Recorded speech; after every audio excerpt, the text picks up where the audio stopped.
beautiful souls, it's Danny here. Thank you for joining me for today's Mindful Musings. I'm following on from the musings I shared with you on Monday, where I posed the question, just how aware are you of what you have in your awareness? And we spoke a little bit about how it connects to our truths and beliefs and what we've learned at school, etc.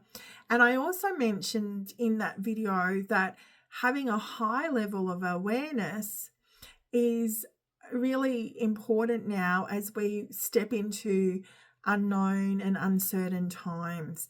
And it enables us to navigate life a little bit more easier, so with more ease and grace, and also be more effectively able to change our lives for the better. And so with that in mind, the question is then posed by you of, how do we do that? How do we develop our self-awareness? And so that's what I wanted to talk about with you today. But our awareness is a powerful tool that can assist us to really look at what might be seen as a block and stopping us from moving forward. But it can also offer us sort of breadcrumbs of guidance and messages that help us move more easily onto paths, follow our passions, etc. And so when we think that in many schools of thought or spiritual teachings, there is this understanding that our thoughts create our reality, we start to see that our thoughts and knowing, having an awareness around our thoughts is quite important.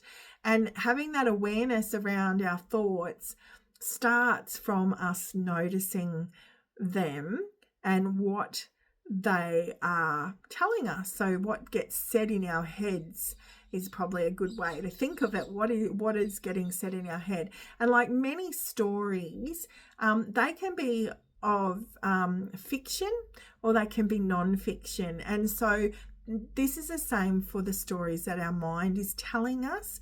We can have stories being told to us based on truth and facts, such as experiences we've had, but we can also have false narratives, and that really depends on our upbringings, the traumas we've experienced in our lives, what's being said to us that's overriding our self-esteem and self-confidence. But it's also a good time to remind you that we also have traits and aspects of that carry over from previous lives.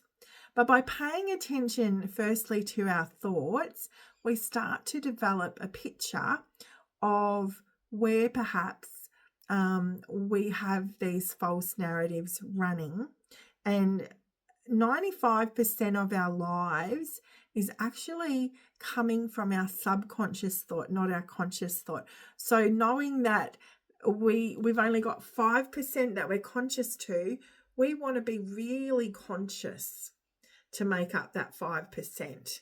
Because if we're not aware of what we're aware of, then we can really have some havoc being caused in that aspect, let alone the 95% that we have no awareness around. But the more awareness we bring to ourselves, we start to erode away some of those subconscious aspects as well.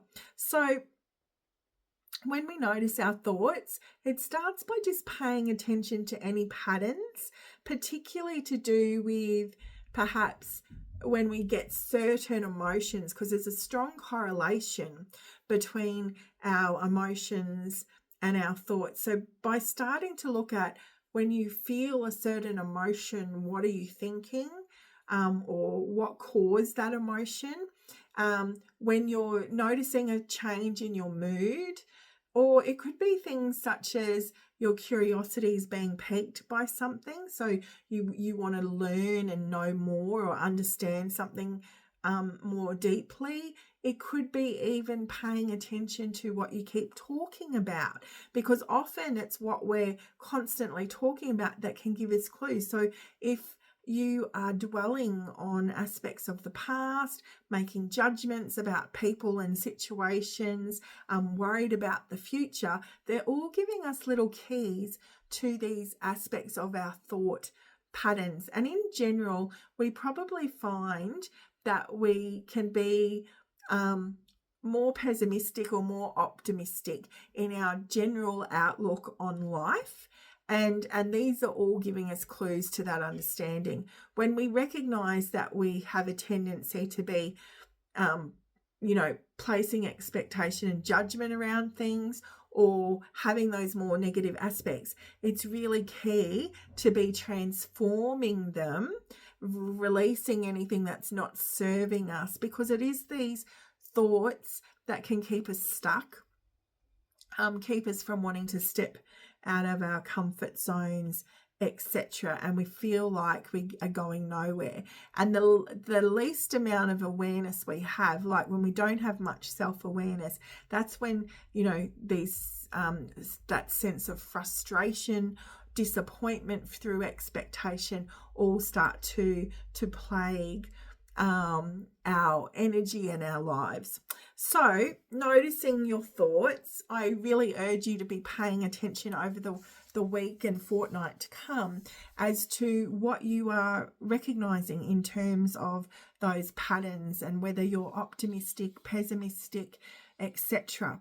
When we start to recognize this, some of you might even find that you have a take it as it comes approach. And so if you do, that's where we want to be. We want to be having let's just see what comes next, and be expecting that with enthusiasm that that anything could happen. We could be presented with opportunities, doors opening, new beginnings, all that can come from just simply meeting life face to face and head on. So when we tend to find that we are, and the majority of us probably will, finding that we are tending to be more pessimistic, negative, judgmental, or having all this, being consumed by expectation, then we need to look at how do we go about changing our mindset. And so I wanted to suggest to you, I've been meaning to share this with you all of last week, but I wanted to suggest to you a practice today known as Shoshan. It's a Zen practice, quite a simple yet very powerful practice, also known as beginner's mind. And it's really one that encourages you to be looking at life through a different lens. So it asks you to approach life with openness and enthusiasm. And as you do so, you find yourself letting go of expectations and any preconceived judgments, etc. And it's an approach that really has you looking upon the world around you, your life, through the lens of a child. So when we think of innocence and wonder and curiosity, it's like you are seeing life or the situation, the event, the person, as if it's your first encounter, the first time you're seeing it. And it really, I guess, gives a nod to this understanding when people say, look for the beauty, stop to smell the roses, living our authenticity, because when we are doing this, we are present to the moment, and that's what we're actually gifted with, is this ability to be experiencing life more authentically. So in order to do this practice, it's just, again, this conscious effort. So it's setting the intention that this is how you are going to look at the day, look at the task, look at the moment, look at the person through a beginner's mind, as if you haven't met them before, as if you haven't encountered it before, as if you know nothing. And this is the beauty of it, is when you release that expectation, when you are letting go of any sort of judgment, you are creating space. So it's a bit like a spring clean or declutter of your physical world, the house. in that you're creating space for something new to come in. And so what you find is you are being gifted with new ideas, inspiration, innovative solutions to challenges that you might encounter along the way as you walk this journey called life. And so it really is gifting you with this ability to be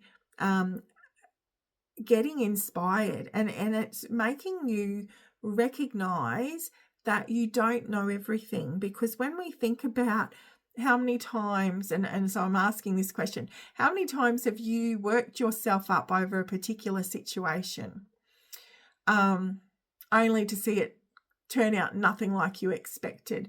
And so it's teaching us that there's always something new to learn. It at times can be very humbling, but it also is gifting us with inspiration and new opportunities, new potential. When we think of it as a spiritual reset as well, or a mindset reset, we understand, we look at it and understand that this is an opportunity to be letting go of all that mental baggage that keeps us stuck and stops us from moving forward.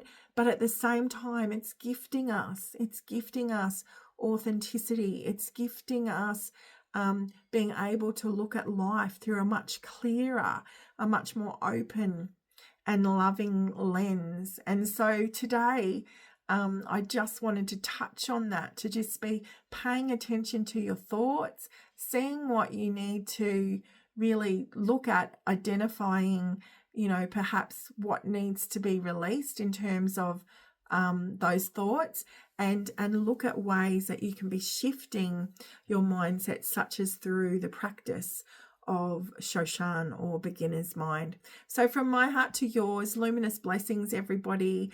I'm sending much love. I will be back soon, but until then, bye for now.